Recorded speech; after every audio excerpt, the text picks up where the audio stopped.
Welcome back to New Rockstars. I'm Erik Voss, and spoilers ahead for Ant-Man and the Wasp Quantumania because this is a breakdown of the Quantumania post-credit scenes. Yes, I know, it's super early and you may not have seen the movie yet, but we wanted this video to be here for anyone who did see Quantumania on opening day and anytime after, because we know how fun it is to come out of these Marvel movies chatting about the end credit scenes and hushed voices in the cinema lobby, and we thought it'd be helpful to have us in that conversation. Oh look, a standee for Creed 3, and someone took Jonathan Major's shirt again. Why can't I look away from it? I'm stalling to give you one last chance to pause this video if you haven't seen Quantumania yet, because you're gonna have some questions. Okay, Ant-Man and the Wasp Quantumania has two post-credit scenes, and it is the first time in years for a Marvel movie that they are both nerdgasms of world building that get us equally hyped for what comes next in the MCU. I'm gonna break them both down in this video. But tomorrow, February 17th, will be the official launch of our new channel, The Deep Dive, in which you'll be able to watch a slate of 5 premium videos, including my live breakdown of Quantumania, where I will analyze this movie in real time with you. So please subscribe at Deep Dive NR and join me tomorrow. And you can support our growing New Rockstars network by getting our awesome merch like this Quantumania inspired shirt, Reign Eternal, or something from our Deep Dive collection. All this stuff at nerdriot.shop. Okay, Quantumania ends with Scott and Hope successfully defeating Kang in the quantum realm, disabling his multiversal engine core with both growing and shrinking pin particles and forcing Kang into that vortex it creates, sucking him down to, who knows, like he could be dead, but we saw essentially the same thing happen to Darren Cross and he came out as MODOK, so presumably Kang is in another probability storm with thousands of other Kangs, but Jessica and Tommy have an ending explained video coming out that will go into all of that. The movie ends with Scott looping back to his San Francisco routine and a birthday party for Cassie, haunted by the fear that by defeating Kang, he left the world vulnerable to the Kang Dynasty. And in this first post-credit scene, that is exactly what we see. A vast arena filled with shouting Kangs, each teleporting in from squares of white light. This scene is taken directly from some famous comic imagery. 1988's Avengers 292, written by Walt Simonson, penciled by John Buscema. That's a Namor storyline, but it features a cutaway in which Kang is summoned before the Council of Kangs. The Council of Kangs had been introduced a few years prior, 1986's Avengers 267, but this is the first time we see the raucous amphitheater full of thousands of Kangs, all excited to add another to their ranks. Now, the arena in this scene is something closer to a Roman Colosseum. Kangs appear in the stands and in the pit. Most wear shades of green, but there is a bright red one right in the middle, who I think could be the Kang incarnation of the Scarlet Centurion. We see a few massive statues towering over this arena, similar to the Kang statue that looms over the TVA now, but rather than just an uncovered Jonathan Majors face, these statues are all helmeted. The sky behind them is purple, streaked by lightning, and a sacred timeline snakes behind the clouds. Then we cut to 3 VIP Kangs. One says, "So the exiled one is dead." And from the shadows steps forward a Kang dressed as an Egyptian pharaoh. This is Pharaoh Rama Tut. Technically the earliest known form of Kang in the Marvel Comics, though when he appeared in 1963's Fantastic Four number 19 as a time traveler who took over ancient Egypt, he wasn't yet established as Kang. He was later retconned to be the same person. Rama Tut asks, "Are you sure he's dead?" Now, Rama Tut was actually referenced in episode 3 of Moon Knight, art on the back of that Egyptian kid's jacket, taken directly from Mike Del Mundo's illustration of Kang as Rama Tut in 2017's Avengers Unleashed. Here, the lines on Rama Tut's face are golden. Kang's cheek scars are one of the many mysteries I'm going to be exploring in a special deep dive into Quantumania that I'm doing on the new channel next week, in addition to breaking down the Easter eggs of the movie on the main New Rockstars channel tomorrow. This movie's got a lot going on with it. It deserves to be explored in several different ways. In this scene, responding to Rama Tut is another Kang in a glowing futuristic suit with a bald head fused with cyborg parts, it looks like. He says, "If it wasn't true, I wouldn't call you." This Kang could be a few different figures. I mentioned Scarlet Centurion, but Scarlet Centurion has a red medieval attire, and this futuristic Kang really strikes me as either Kang Prime, who is a dominant Kang at the end of time that the Avengers fight in Avengers Unleashed, or maybe the adult Kang that Iron Lad faces off against, Iron Lad being a teenage Nathaniel Richards who hasn't become Kang yet. This could be the adult Kang that he faces that causes him to go back in time and join the Young Avengers. I'm gonna call this one Future Kang, the once and future Kang. Haha. I know, Future Kang is silly because they're all timeless Kangs. I just think they created a new Kang to set up this one to fight people like the Young Avengers and Iron Lad, because that bodysuit really does look like what Iron Lad wears. So Rama Tut taunts him, "It really must eat you up that you're not the one who killed him," referring to that exiled Kang the Conqueror. But a third Kang steps out of the shadows with a raspy voice. "None of us killed him.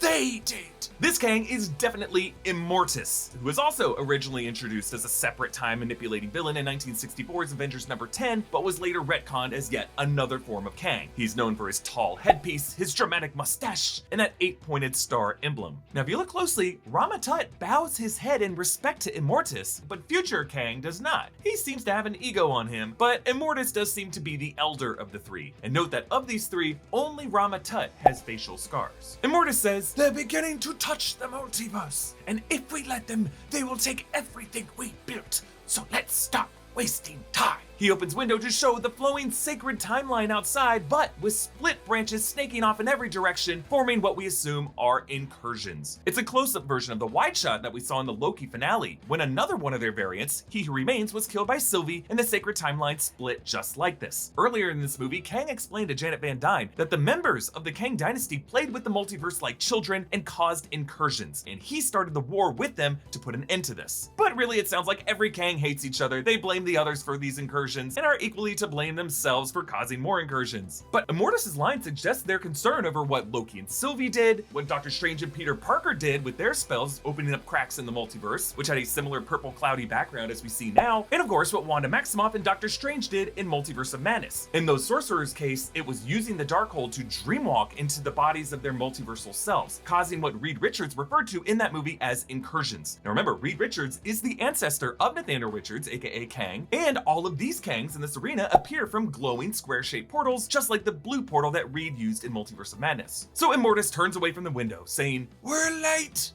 Future Kang raises his voice to him, "How many did you call?" And Immortus responds, "All of us." And then we're back in the arena pit where more and more Kangs teleport in by the dozens. Most of them wear a combination of green and purple robes, but one turns toward us on the left in dark gray armor, maybe someone from Scarlet Centurion's era, perhaps? But again, I think that red one we saw earlier in the first wide shot was Scarlet Centurion. Then there's another with long hair who gets real pumped up, and behind him to the right, fascinating one. This guy wears a modern, slim corporate suit. I think this might be Mr. Gryphon, CEO of Kang Enterprises, Qeng. This is the Kang variant who, in the comics, bought Stark Tower, and we saw in the void of Loki episode 5 a pruned Avengers Tower with Qeng written on it. So the long-running mystery of who bought Avengers Tower after Tony Stark and the Avengers moved out in the MCU, I believe the answer is Mr. Gryphon and Kang Enterprises. This fella right here, one version of Kang hidden in the background of corporate America in the present-day MCU, trying to get his hands on every piece of Stark tech that he can. I'm gonna make a shit ton of theory videos about this guy in particular. If you were as stoked as I was by Quantumania's post-credit scenes and wanted to, I don't know, rush to your blue dungeon and record a video about it, the best way to move anywhere would be on a Hovsko e-bike. Hovsko can zip you around town at up to 28 miles per hour with pedal assist. The bike has a range of up to 60 miles throttle only and a range of up to 80 miles if you don't mind pumping your legs a bit. Even if you live in hilly San Francisco like me or Scott Lang do, you'll have a 7-speed freewheel shifter, making uphill riding smooth and easy. There's a torque sensor on most of the bikes that provides instant power when you apply pressure to the pedal. Great for starting from stop on a hill. It's also very fun.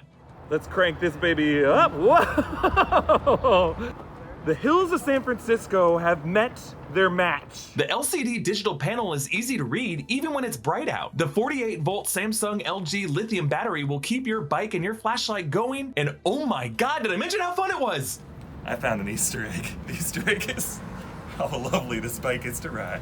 All Hovsko e-bikes come with a 2-year warranty and free shipping, but they are hooking up new Rockstars viewers with a special offer. If you enter promo code ROCKSTAR1 at checkout, you'll get a free accessory that's not a battery or a charger with any e-bike purchase. So you can customize your bike with a set of fenders, a mounted basket, a rear rack, and more. To get your e-bike and free accessory today, go to Hovsko.com and use promo code ROCKSTAR1 at checkout. And don't forget, it's so fun! And then we cut to the stands where thousands of other Kangs are pointing down to the pit, jumping in excitement like Kansas City fans who can't act like they've been here before, though there is a green-cloaked Eagles fan Kang turning around like, my man, chill. Now most of them are normal-looking Jonathan Majorses, this actor going full ham in dozens of separate takes. Huge respect to this actor. His energy as each of these Kangs, plus the distinct way he voices and physicalizes each of the 3 big Kangs, like Rama Tut's smirk and Immortus' vocal croak, so impressive. And remember, Jonathan Majors also voiced each of the 3 timekeepers before we met him as He Who Remains. In fact, the 3 timekeepers and that fourth mysterious broken statue in the Loki finale could be paralleling these 3 Kangs and the 4th exiled Kang. Now in this final shot, on the far left is a green-skinned extraterrestrial Kang, and then on the right before we get to black, we get one Kang screaming, slapping the chest of the guy next to him, who is a scaly blue-skinned creature who does have scar lines. I assume he's meant to be the old-faced Kang from that amphitheater panel in Avengers 292. So what we are seeing here is the Kang Dynasty, the thousands of Kangs the Avengers will face in the 5th Avengers film, Avengers Kang Dynasty, coming May 2025. It's going to be written by this movie's screenwriter, Jeff Loveness, and directed by Shang-Chi director Destin Daniel Cretton. Now, the exact Avengers lineup of that movie has not been announced, but we have to assume that Shang-Chi will be in the mix. So this is the Kang Dynasty that Kang the Conqueror swore vengeance against earlier in the movie, before his speech was cut off by the Kangs, the ones who exiled him to the quantum realm, who sabotaged his ship, and the ones that he threatened to burn out of time. Now, really, I think this dynasty is led by the 3 in the private room, with the rest of them falling into some kind of technocratic committee organizational structure. But these 3 will be the ones the Avengers have to face in Avengers 5, and hopefully between now and then, we will see each of these guys appear as villains in other MCU titles. Beyond Kang Dynasty will be Avengers Secret Wars in 2026, the conclusion of the multiverse saga, and for that, I suspect we will be down to just one Kang, the most powerful Kang, which could be Kang Prime, but I suspect it'll be Kang the Conqueror from this movie. After his further exile into that multiversal core and probability storm, you can imagine this guy would be empowered by mastering a sea of variant Kangs inside. Since he was the one they exiled, he is the Kang that they all fear. Now, there are a number of different Kang storylines from the comics to look at, but the one that I mentioned, 2017's Avengers Unleashed by Mark Waid, is one of the more recent and comprehensively epic Kang storylines in which the Avengers try to outthink Kang's timeline manipulation and debate over whether to kill Kang as a baby. This storyline best fits with the multiverse logic of the time runs out / 2015 Secret Wars event in the comics that the MCU is clearly adapting in the years ahead. Now, the second post-credit scene is equally exciting in my opinion, as it directly sets up one version of Kang that we will meet in Loki Season 2 coming later this year. So we find ourselves at what looks like a 1901 exhibition with a steampunky looking invention on the stage, and the banner on the side reads, Victor Timely and his astounding temporal marvels. Timely and marvel, temporal meaning time. Oh my god. Jonathan Majors struts out on stage as Victor Timely, announcing to the skeptical looking audience, time is everything. It shapes our lives, but perhaps we can shape it. Another dramatically distinct performance by Jonathan Majors. Victor Timely is another one of Kang's incarnations, when Kang went back in time to 1901 and founded the town of Timely, Wisconsin, serving as the town's mayor and establishing it as an industrial center by teaching them about robotics. It was upon the site of Timely that Kang built his fortress city of Chronopolis. And Timely, not a very subtle name for a timeline manipulator, but in the comics it was also a nod to Marvel's own comics history. Before it was called Marvel Comics, the company previously went by the name of Timely Comics. So in this scene, watching Victor Timely make this presentation from the audience are Loki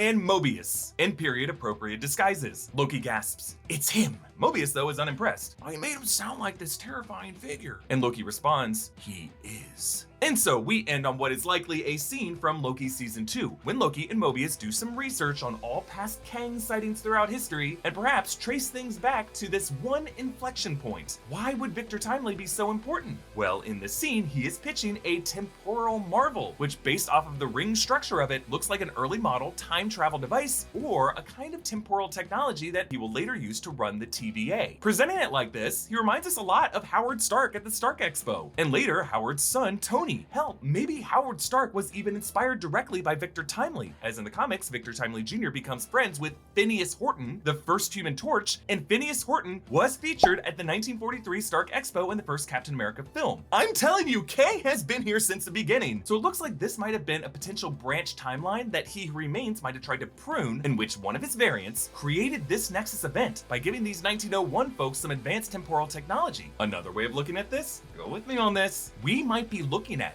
the origin of the TVA. And these onlookers are his very first recruits for TVA agents as he establishes a new hub for temporal tech, a place that would later get erased from time. Could the original Miss Minutes have been one of these proper ladies in the crowd who makes the mistake of following the mysterious Mr. Timely to a second location? I hope we get to spend a lot of time with Victor Timely, as Season 1 of Loki framed He Who Remains as a Wizard of Oz man behind the curtain, and Victor Timely was a turn-of-the-century Thomas Edison figure, which very much evokes the Wizard of Oz's Midwestern in Real World Analog, and what was that character's name again? Oh yeah, Professor Marvel. It is all connected, folks, and you heard it here first. I cannot wait to talk about Quantumania more, both here on New Rockstars with my Easter egg breakdown coming out tomorrow, and on our new channel, The Deep Dive, with a Quantumania live stream coming noon Eastern, 9 a.m. Pacific, and an even deeper analysis of Quantumania coming out next week on the 24th. So subscribe to The Deep Dive, subscribe to New Rockstars, follow me on Instagram and Twitter at EA Voss, follow New Rockstars for breakdowns of everything you love. Thanks for watching, bye.